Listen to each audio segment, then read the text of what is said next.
पडतोय ना प्रकाश व्यवस्थित, एकदम व्यवस्थित, एकदम कडक. कडकच पाहिजे ना, आपण कडकच. बटन हात लावतो, बटन चालू कर. नाही आता लाईट आली म्हणजे खूपच आनंद वाटला त्यांना. त्या दिवशी त्यांनी मला विचारलं होतं का संतोष लाईट कधी येणार आहे.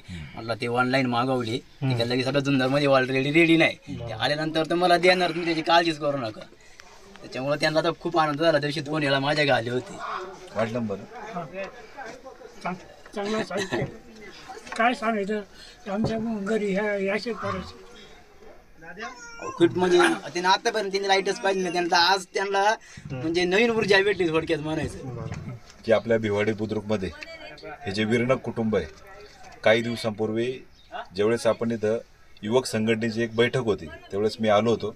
आणि इथं आमचे सहकारी मित्र संतोष यांनी इथल्या कुटुंबाची अशी परिस्थिती दाखवली की या कुटुंबाने अनेक वर्षापासून लाईटच पाहिली नाही.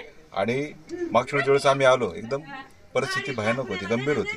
की त्यांच्या घरात अशी एकतर परिस्थिती, त्यांची बायको असेल, त्यांचा मुलगा असेल, मानसिक थोडे विकलांग, आणि अशा परिस्थितीतून ते कसे बसे दिवस काढतात, ते कुटुंब त्या ठिकाणी प्रपंच काढतात. आणि संतोषने ही सगळी भावना मांडली की आमचं असं कुटुंब आहे की आजपर्यंत त्यांनी लाईट पाहिली नाही, ते कसं बसं काहीतरी झाडपाला खाऊन जगतात. ते तर आपण तातडीने लगेच दुसऱ्या दिवशी 2 दिवसात किराणा माल आणला, त्यांना जे काय आहे जगायचं साधन ते पहिलं उपलब्ध करून दिलं.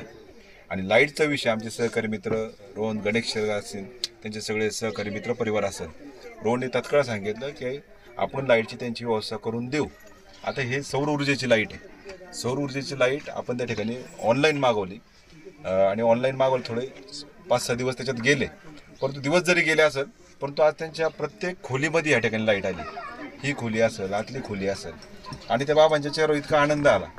पहिल्यांदा त्यांनी लाईट पाहिली आणि खरं त्यांनी इतके ते चातकासारखी वाट बघत होते. ज्या दिवशी त्यांना आपण सांगितलं की तुमच्या घरी आपण बाबा लाईट आणणार आहे, ते चातकासारखी वाट पाहिजे, संतोषला रोज येऊन भेटायचे. परंतु ही सौर ऊर्जेची लाईट असल्यामुळं थोडा विलंब झाला, थोडा 5-6 दिवस विलंब झाला. परंतु रोहन असेल किंवा ते सगळे सहकारी मित्र परिवार असेल, आज खरं तर रमजान ईदचा दिवस आहे. आज खरं तर महात्मा फुलेंची आज जयंती पण आहे. आपण ज्या महापुरुषांना मानतो, ज्यांचा आपण विचार करतो, ज्यांना आदर्श मानतो, त्यांच्या त्या ठिकाणी विचारावर पाऊल ठेवून त्यांना अभिवादन करून अशा खरोखर जे निराधार कुटुंब असतात किंवा गोर गरजू कुटुंब असतात त्यांना निश्चितपणे मदत केली पाहिजे, हेच या निमित्तानं सांगतो. आणि रोहन असेल तेव्हा त्यांचा सगळा सहकारी मित्र परिवार असेल, त्यांचे मनापासून धन्यवाद देतो. साहेब तुम्ही काय सांगायचं आहे. मी त्यांना काय म्हणजे एवढं बोलण्याचं काही यावत नाही. त्यांचा आनंद झाला त्यांना एवढं खाताय ना, आता व्यवस्थित खाताय ना, जेवण जाते का व्यवस्थित. बरं, काय लागलं मदत तर संतोषकडे सांगायचं फक्त. हा, बाकीचं काय चुकीचं खायचं नाही. हा, काही जरी गरज लागली माणसासारखंच आपलं खायचं, माणसासारखं तेल बिल काही मला सांगायचं. तू लक्ष ठेव कडक पर्यंत 2-3 चालतं. बटन